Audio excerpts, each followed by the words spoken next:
Ever needed to turn off your iPhone but weren't sure how? Whether you're troubleshooting, saving battery, or just powering down, here's the quick and easy way to do it. Locate the power button on the right side of your iPhone. Now, find the volume up button on the left. Press and hold both buttons at the same time. After a second or two, you'll see the shutdown menu appear on your screen. Here, you have two options: make an emergency call if needed, or simply turn off your iPhone. Now look for the slide to power off option at the top of the screen. Swipe it from left to right. Once you do that, your iPhone will immediately power down.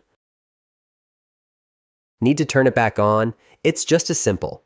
Press and hold the power button on the right side of your iPhone until you see the Apple logo appear.